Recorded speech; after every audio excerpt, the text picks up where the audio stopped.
మాటికి. ఎట్లా వస్తుందంటే నిదానంగా వస్తుంది. అది పూర్ణమైనటువంటి నమ్మకం పెట్టుకోవాలి మీరు. అదే గురువుని అనుసరించేది. ఫిజికల్గా అనుసరించేది కాదు. అనుసరించాలి, ఫిజికల్గా కూడా కావాలా, లేకపోతే అయ్యలేదు మనకు.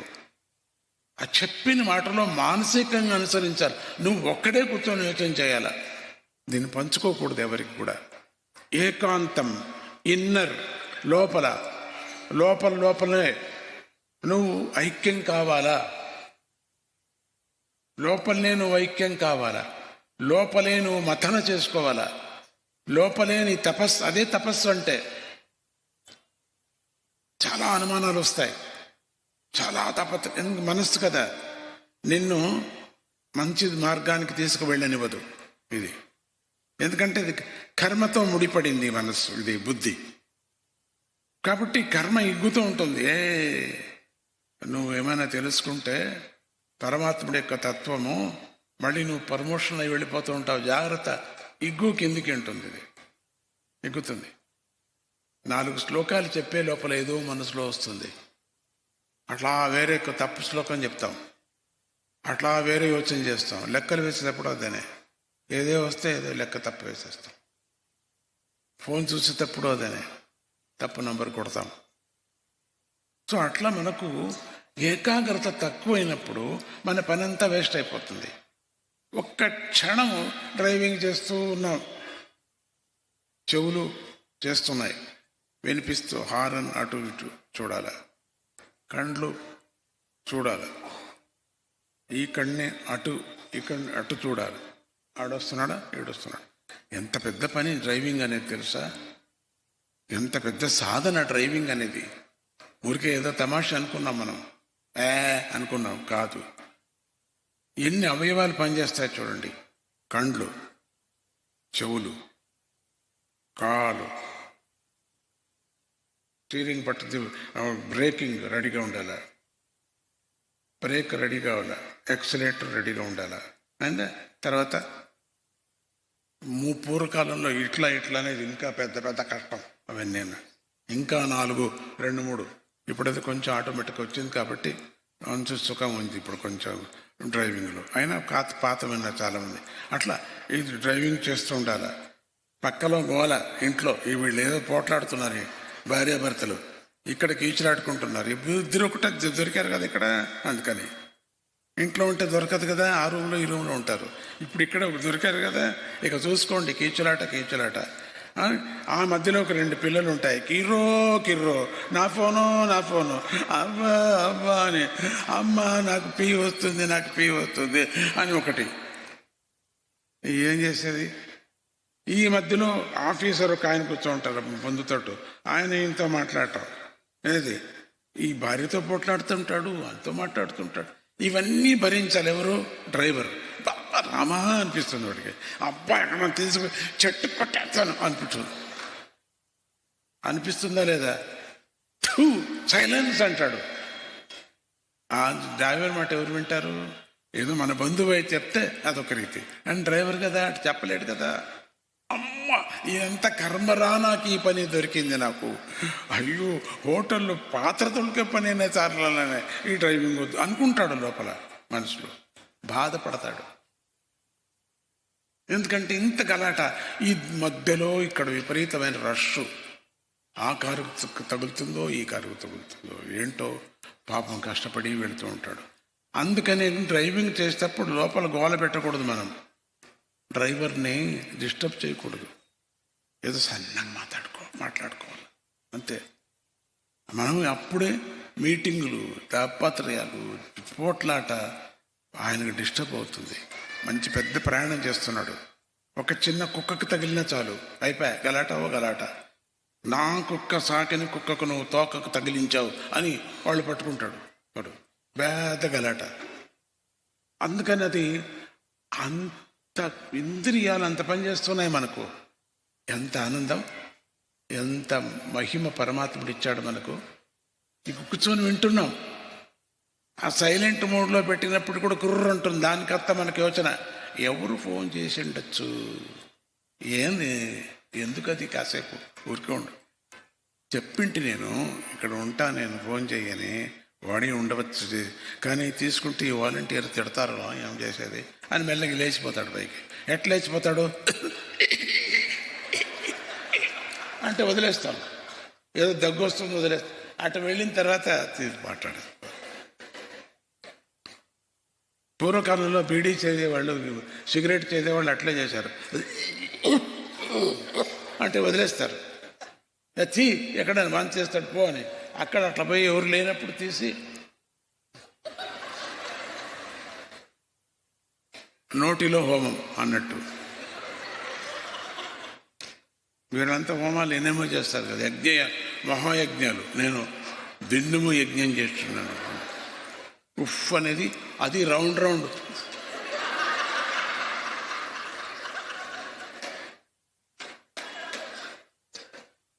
వచ్చి కూర్చుంటే వాసన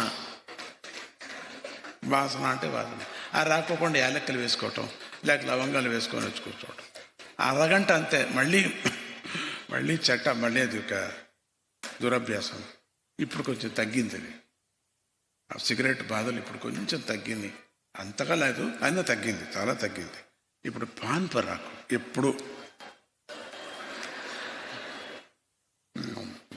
క్యాన్సర్కి కారణం పాన్పరాకు. ఎక్కడ చూసినా పాన్పరాకు. తను కేసరి అని వస్తుంది అడ్వర్టైజ్మెంట్, కేసరి అని వస్తుంది అడ్వర్టైజ్మెంట్. ఆ పాట నాకు వచ్చు, నేను పాడంలే. అట్లా అడ్వర్టైజ్మెంట్ అవుతుంది పాడితే. అట్లా ఒక అమ్మాయి కనపడుతుంది, దాంట్లో ఇట్లా భరేస్తుంది. ఒక అబ్బాయి కనపడతాడు, మా హీరోలు అందరూ హీరోలు. అది మనం అంతా పాన్ పరాక్ ఇక్కడ పెట్టుకొని తింటూ ఉంటాం. శ్రీరామ్ జై రామ్ జై జై రామ్ అనుకుంటే కష్టం, ఎవరి మీద ఉమ్మేస్తే కష్టం. అది పాన్ పరాకు క్యాన్సర్కి దారి. అది ఒట్టి దాంట్లో ఒకే తమలపాకు ఉందండి, అది మంచిది. అంటే ఎప్పుడు తినకూడదు, అది చాలా మంచిది. అది దీర్ఘకాలమైనటువంటి దగ్గు కూడా పోతుంది. ఒక తమలపాకు, ఒక చిన్న లవంగము తీసి బాగా దాంట్లో మరగపెట్టి నీళ్లు తాగితే దీర్ఘకాలమైనటువంటి దగ్గు ఉంటుంది. చాలామందికి దగ్గు ఉంటుంది, ఏమిటి తెలియదు, దగ్గుతూనే ఉంటారు, పాపం పోతుంది, ఆ దగ్గు పోతుంది. సో ఇట్లా మనకు ఈ ఇంద్రియాలన్నీ కూడా సమసిపోతూ ఉంటాయి. ఆ సమస్య పోకోకుండా ఉండటానికి నిద్ర చాలా ముఖ్యం. మనకు నిద్రపోవాలి మనం, అప్పుడు మనస్సుకి చాలా బాగుంటుంది. పిల్లలు అంతే కూడా 3 గంటలు 4 గంటలు 5 గంటలు నిద్రపోతే వాళ్ళకి పాఠాలన్నీ బాగా వచ్చేస్తాయి. రాత్రంతా కూర్చొని చదివితే ప్రయోజనం లేదు. రాత్రంతా కూర్చొని చదివి 3 గంటలకు నిద్ర పట్టుతుంది, మళ్ళీ 10 గంటల వరకు. అది చేయకూడదు, అది మహాపరాధం, అది ఆరోగ్యానికి తప్పు అవుతుంది. అది ఏదో ఆ పరీక్ష టైంలో ఎప్పుడో ఒప్పారు అంతే, అపురూపం, అది దినము చేయకూడదు ఆ పని. సో ఇప్పుడు ఇంకా ఆ రామాయణంలో మనం అన్నప్పుడు ఆ సమయాన్ని చెప్తాడు రాముడు. నేను వెళ్ళకపోతే భరతుడు ప్రతిజ్ఞ చేశాడు. భరతుడు అగ్ని ప్రవేశం చేసేస్తాడు. ఇప్పటికే వార్తలు నాకు అందిన ప్రకారంగా ఇప్పటికే నందిగ్రామం అంటే విజయవాడ దగ్గర ఉండే నందిగ్రామం అనుకోకండి, అదే మా గ్రామమా అనుకోకండి. దీని దగ్గర ఉంటుంది, అయోధ్య దగ్గర ఉంటుంది నందిగ్రామం. ఆ నందిగ్రామంలో స్వామి భరతుడు అగ్ని కూడా వేసుకున్నాడట. అట్లనే రాముడు ఎట్లా వెళ్ళాడో, రాముడు ఎట్లా ఉంటాడో అడవిలో, అదే డ్రెస్లో ఉన్నాడు ఈయన కూడా. అట్లనే భోంచేస్తాడు, అట్లనే కింద పడుకుంటాడు, వలకల వస్త్రాలు ధరించాడు, ఒక దుంపలు ఇవన్నీ తింటాడు, అన్నం లేదు. అట్లా తాను కూడా అట్లే ఉన్నాడు. అట్లా ఉంటూ టైం అయిపోతుంది, దాటుతుంది. రాముడు చెప్పాడు, సరిగా ఈ టైంకి నేను వస్తాను, 14 సంవత్సరాలు అయిన తర్వాత ఈ సమయానికి సరిగ్గా నేను బ్రాహ్మీ ముహూర్తానికి సరిగ్గా నేను వస్తాను. అయిపోతుంది. అప్పుడు తట్టుకోలేక అక్కడ భారద్వాజ ఆశ్రమంలో చాలా వెలవెల ఆడుతూ ఉంటాడు. ఎవరు? రాముడు. వెళ్ళలేను ట్రక్కని, ఎట్లా చేసేది? అక్కడ భరతుడు అగ్ని ప్రవేశం చేస్తాడు. ఏం చేయటం అని అంటూ ఇప్పుడు ఇక తట్టుకోలేకపోయినప్పుడు హనుమంతుడు వంక చూస్తారు. చూస్తే తెలుస్తుంది హనుమంతుడికి, సంజ్ఞ తెలుస్తుంది. రాముడు ఏదో నాకు ఆజ్ఞ చెప్తున్నాడు అనే విధంగా తెలుస్తుంది. తెలిసి, ప్రభు నేను సిద్ధంగా ఉన్నాను. ఆయన ఎంత వాయువేగం కదా ఆయనది, మనస్సు వేగం అంటాడు. వాయువేగం కూడా కాదు, మనస్సు వేగం. మనస్సు అట్లా పోతుంది కదా ఇక్కడికి, అట్లా పోతుంది మనస్సు. పరమాత్ముడు మనస్సు వేగం. ఆ మనస్సు వేగంతో ఉండిన స్వామి, ప్రభు నేనేం చేయమంటావు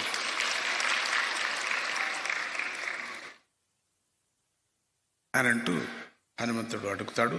అడుగుతూనే ప్రభువు చెప్తాడు, ఇంకా ఆ భరతుడు అగ్ని ప్రవేశం చేయబోతున్నాడు. ఈ 40 నిమిషాల లోపల ఈ పుష్కు విమానం వెళుతుంది ఖండితం. కానీ భరతుడి మీద ఉండే ప్రేమ, వెళుతుందో లేదో ఒక భయం. వెళ్ళకపోతే ఒక్క క్షణంలో అగ్ని ప్రవేశం చేసేస్తే ఏం చేసేది నేను? ఈ 2 విధాలుగా చెప్తారు. ఇంకొక రామాయణంలో ఒక విధంగా, కానీ నేను అనుకున్న రామాయణం చెప్తాను మీకు. అట్లా అగ్ని ప్రవేశం అయిపోతే నేనేం చేసేది? భరతుడు పోతే అని అక్కడ భారద్వాజ ఆశ్రమంలో సరిగా ఆరగించలేదు కూడా, తినలేదు కూడా స్వామి. అక్కడి నుంచి పుష్ప విమానంలో కూర్చోవటం. అంతకన్నా నేను వేగంగా వెళ్ళి, ఎట్లన్నా కానీ నువ్వు ఆపు, వెళ్ళి నేను వస్తున్నానని చెప్పు అంతే. స్వామికి భరతుడికి చెప్పు, రాముడు వస్తున్నాడని చెప్పు. టైం అది, లేకపోతే కింద పడిపోతాడు, అగ్నిలో ప్రవేశిస్తాడు. తాను వెళ్ళిపోతే చుట్టూ ఉండిన వాళ్ళంతా వెళ్ళిపోతారు, నా బంధువులంతా పడిపోతారు కింద. ఆ అగ్నికుండం సామాన్య అగ్నికుండం కాదు, అది పెద్ద అగ్నికుండం. ఇంత పెండాలంత ఉంటుంది అగ్నికుండం. అన్ని కట్టెలు లోపల ఎండిపోయినటువంటి చెట్లే తీసుకొచ్చి వేసేస్తూ ఉంటారు. చెట్లే ఎండిపోయిన చెట్లు. అటువంటి పెద్ద హోమకుండం అది. రాక్షస బొగ్గులు వేస్తారు దాంట్లో, అటువంటిది. ఆ రాక్షస బొగ్గులు ఎక్కువ ఉపయోగించేవాళ్ళు కూడా. పెద్ద మొద్దులు వేసి దాంట్లో ఎంతోమంది పడిపోతారు. ఆ భరతుడు పడిపోతే అందరూ పడిపోతారు. ఎందుకంటే భరతుడే రాడు అని తెలిసిపోయింది. టైం అయిపోయినంత రాడు కదా అని అర్థం. రాముడు రాడిక, అందుకని ఏం ప్రయోజనం ఉండి మనం అయోధ్యలో మనమంతా పోతాం అని సిద్ధంగా ఉంటారు అందరూ.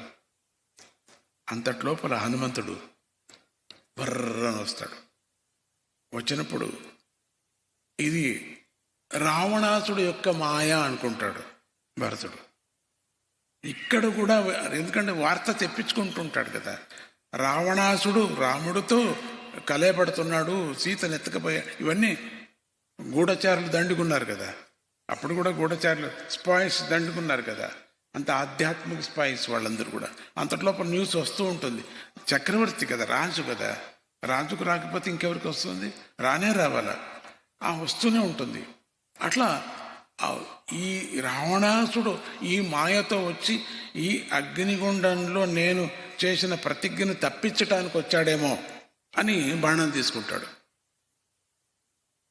పక్కలో ఉండిన తమ్ముళ్ళకి చెప్తాడు, కొట్టు. అట్లా వాళ్ళు ఇట్లా చూస్తారు. పైన భయంకరమైన ఆకారం, ఈ సన్నకోతి ఆకారం కాదు, భయంకరంగా ఉంటుంది ఆకారం. అట్లాగే వస్తున్నాడు. ఇట్లా చూస్తూనే ఎక్కడ కొట్టాలా నేను? కొట్టు లేదు అన్నా, ఎక్కడ కొట్టడం నేను? కొట్టు తొందరగా. వాడు రావణాసుడు మాయ అది. ఈ హోమకుండంలో పడితే ఇదంతా ఆరిపోతుంది. అంతగా హోమకుండానికన్నా ఎక్కువ గాత్రంగా ఉన్నాడు, కనపడుతూ ఉన్నది ఆకారం. దీంట్లో పడటానికే వచ్చాడు. అప్పుడు ఇదంతా అగ్ని లేకుండా పోతుంది. నేను అగ్ని ప్రవేశం చేయలేకపోతా. కొట్టు. అప్పుడు కొట్టాలని చూస్తే ఆ రోమములో రామ అంటున్నాయి. రోమము రామనామము. రోమరోమంలో రామ రామ రామ రామ అంటుంది. ఎక్కడ కొట్టేది? ఏ రోమానికి కొట్టేది నేను? రామ రామ రామ రామ రా, ఆగు భరత ఆగు అని అక్కడి నుంచి స్వామి, మన స్వామి చెప్పాడు, ఆగు వచ్చేస్తున్నాడు, ఆగు, భారద్వాజ విందులో ఉన్నారు, వచ్చేస్తున్నారు, ఆగు వచ్చేస్తున్నారు. చూడలేదు కదా ఈయన. ఈ కోతిని, ఈ కోతి రూపంతో ఉండినటువంటి హనుమంతుడిని భరతుడు ఎక్కడ చూశాడు? చూడలేదు. ఇదే కదా ఫస్ట్ టైం చూసిండేది. ఆ ఆకారం చూసిందే ఫస్ట్ టైం. మంకీ ఉందనే తెలియదు ఈయనకి పాపం. అంటే కోతి ఆకారమే తెలియదు ఎవరికి? భరతుడు చూడలేదు కదా, చూడలేదు. రాముడు చిన్నప్పుడు చూశాడు కానీ ఈయన చూడలేదు. చిన్నప్పుడు పుట్టిన కొన్ని రోజులకే హనుమంతుడు